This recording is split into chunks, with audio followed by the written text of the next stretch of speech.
தேவன் அனுமதித்த ஒரு பாதையில் இந்த கொஸ்டின் எழுப்புது, இது எப்படி ஆகும்? தேவன் ஒரு காரியத்தை இப்ப அனுமதிக்கிறார்.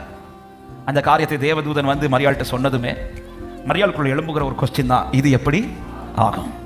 இந்த காரியத்தில் நான் எப்படி வெளியில வரப்போகிறேன்? இனி எப்படி இந்த அக்னியை தாண்டி ஒரு வாழ்க்கை? இனி எப்படி இந்த தண்ணீரை தாண்டி ஒரு வாழ்க்கை? ஒரு காரியத்தை அன்பாய் சொல்லுகிறேன். அன்பான தேவப்பிள்ளை, தேவன் அனுமதிக்கிற பாதையில் ஏற்கனவே வார்த்தையை சொல்லியிருக்கிறேன், ஆனாலும் மறுபடியும் சொல்றேன், நமக்கு பதில்கள் எழும்புறதோட கேள்விகள் தான் அதிகம். அப்படி எழும்புனவங்க மட்டும் கை வைத்து ஆமென் சொல்லுங்க பார்க்கலாம். நான் உயர்த்திடுவேன். தேவன் அனுமதித்த பாதையில் நடக்கிறவங்க பல நேரத்தில் பதில்கள் வர்றதை விட கொஸ்டின்ஸ் தான் எழுப்பும். ஆமே, ஈசாக்கு அப்பா நடத்தின பாதையில் பதில் எழுப்பிச்சா, கொஸ்டின் எழுப்பிச்சா? கொஸ்டின். அப்பா ஆட்டுக்குட்டி எங்க? ஆபிரகாமுக்கு அப்படிதான். தேவன் நடத்தின பாதையில் தான், எனக்கு என்ன கொடுப்பீர் ஆண்டவரே? கிழவனான எனக்கு இனி பிள்ளை பிறக்குமோ? பல இடத்துல நம்முடைய தேவன் அனுமதித்த பாதையில் வந்து பதில்கள் வருவதை விட கேள்விகள் தான் எழுப்பும். இங்க மரியாள் கேட்கிற கேள்வி, இது எப்படி ஆகும்?